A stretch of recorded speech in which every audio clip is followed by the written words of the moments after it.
Hello guys and welcome back to the channel. If you're new here, welcome to the Nerd Block, or as I like to call it, the Nerd Nation.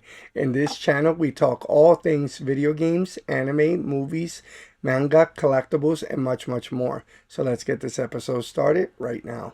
In this episode, we'll be doing an episode of Mail Call in which we ordered a few games from different stores and they just came in.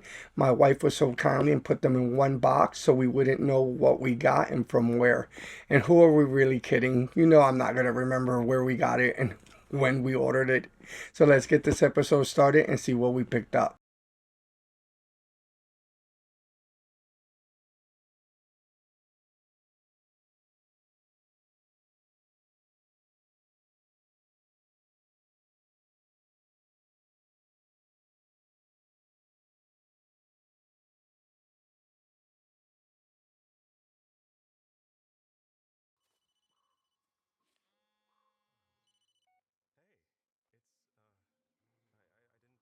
I didn't think you'd call.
Okay, guys, if you want to play a creepy ass game like this, be my guest. This is a great game to add to your collection, and you'll sure get some jump scares. But I'm out of here. Hopefully, this next game is not as scary as the last one. So, the next game we picked up was called Tormented Souls. It was released on February 25th for all modern consoles with an IGN score of 7 out of 10 and a Metacritic score of 72 out of 100. This is a 9 to 10 hour game, and it is another horror survival game. If you can see a little trend here, we're doing a lot of horror games. This game was hugely inspired by the original Resident Evil and Alone in the Dark. Oh, come on, writers. I don't get paid enough to be dealing with these horror title games. So my lawyer tells me I'm legally obligated to continue this voiceover. So I guess I'll tell you more about this game. You play as Carolyn Walker, who's investigating the mysterious disappearance of two twin girls. Psst, come on. In a terrifying mansion that's converted into a hospital. Guys, do you really think I'm going to be in a mansion that was converted into a hospital? Heck no. Like I said, I'm not part of the Mystery Incorporated crew. I'm not Scooby-Doo. This game has a huge emphasis on exploration and puzzle solving. And on top of that, you got to do resource management. Come on, you guys are trying to keep me in this game. Not only do I got to be quiet, I got to be sneaky, but I got to worry about resource management. You guys are trying to kill a brother here. Okay, you start off the game and you go to this creepy mansion, and as soon as you step in, you get immediately knocked out. Next thing you know, you wake up in a bathtub, butt naked, with a tube down your mouth, an eye missing, and some gashes all over your body. Not a great way to start a game, guys. Not a great way. If you like games like Fatal Frame and Resident Evil, give this game a try. What's the worst that's going to happen? You'll lose an eye? The next game we picked up was a copy of Madison. This game was released on the PS4, PS5, Xbox Series X, and Nintendo Switch on July 8th, 2022, with an IGN score of 7 out of 10 and a Metacritic score of 75 out of 100. This game is a single player psychological horror game, which I am very intrigued by the concept. You play the game as a teenage boy named Luca. Luca wakes up one morning to find himself covered in blood in his family home. And then he discovers that the house is haunted by a demonic presence that keeps changing his escape routes out of the house. And his only way to get out is to solve puzzles and riddles that the demonic presence has set for him. What's pretty interesting about this game, it adds a little bit of a Fatal Frame twist where you use this instant camera you got for your 16th birthday to help you solve these riddles. What's cool about this is that it reminds me of a Kevin Bacon movie called You Should Have Left, where the house keeps changing and it's possessed. One really interesting aspect of this game is that you find out the camera belonged to a serial killer 30 years prior to you receiving it, which is what's causing all the evil to come through the house. The spirit is trying to make you do a ritual to take over the house and yourself.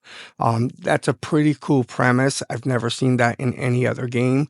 I highly recommend you picking up this game if you like games like Resident Evil, Fatal Frame, and just horror titles in general. Madison is a great pickup to add to your collection. The next game we picked up was a copy of Remember Me for the Xbox 360. This was released on June 3rd, 2013 for the PS3, Xbox 360, and Windows, with an IGN score of 5.9 out of 10 and a Metacritic score of 70 out of 100. This is a third-person view with platforming, exploration, and melee combat, with a sprinkle of a new mechanic called memory remixing.